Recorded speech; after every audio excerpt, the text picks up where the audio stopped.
सशक्तिकरण पर यह विशेष भोजपुरी कविता मैं अनिल कुमार तिवारी आराजी लाइन प्रस्तुत कर रहा हूँ। इस भोजपुरी कविता को नारी के सम्मान के लिए समर्पित है।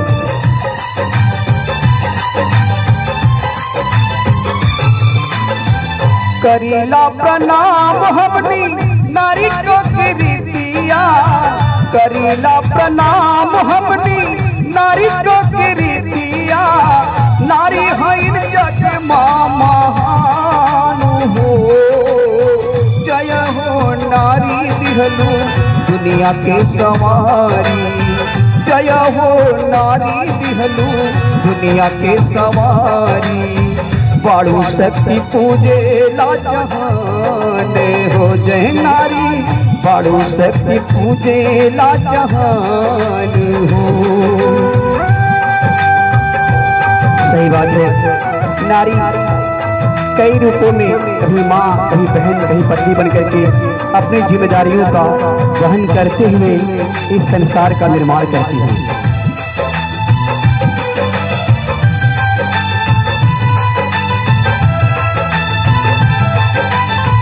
कबो माई बनी हमनी गोदिया में खिलवलू, बनी मोर बहिनिया रखिया बंधन निभवलू।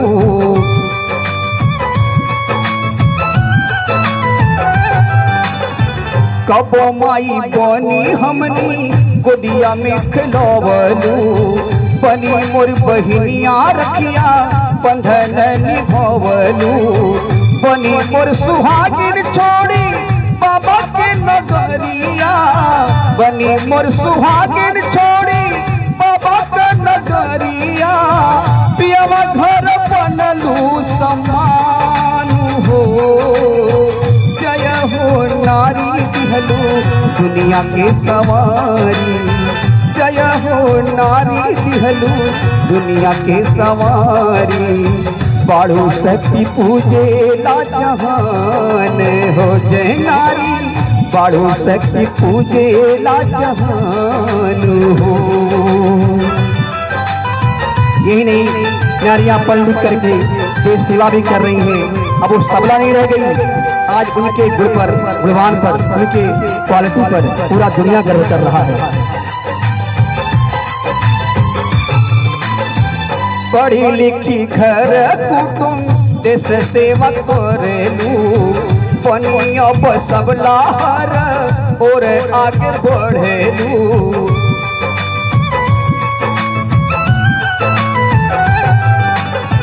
पढ़ी लिखी घर कुटुम देश सेवा करेलू, बनी अब सबला हर और आगे बढ़ेलू।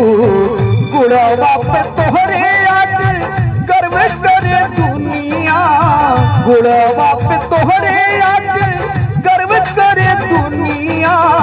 भारत माता के बाड़ू शान हो, जय हो नारी दुनिया सवारी, जय हो नारी दिहलू दुनिया के सवारी। बाड़ू शक्ति पूजे ला जहान हो, जय नारी बाड़ू शक्ति पूजे ला जहान हो।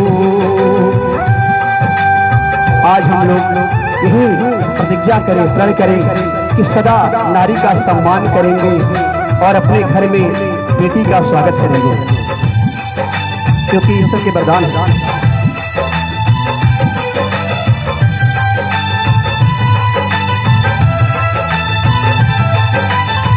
करी प्रण नारी कहम करब सम्मानवा, कामना करी बेटी खेले सब अंगनवा।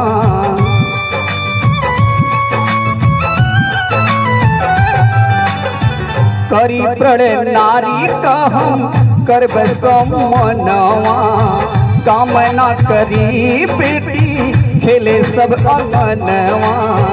नारी बिना जग सुन सन हो जाई है, नारी बिना जग सुन सन हो जाई है। ईश्वर का नारी है वरदान हो, दिहलू दुनिया के सवारी। जय हो नारी दिहलू दुनिया के सवारी। बाड़ू शक्ति पूजे ला जहान हो जय नारी। बाड़ू शक्ति पूजे ला जहान हो। करीला प्रणाम हो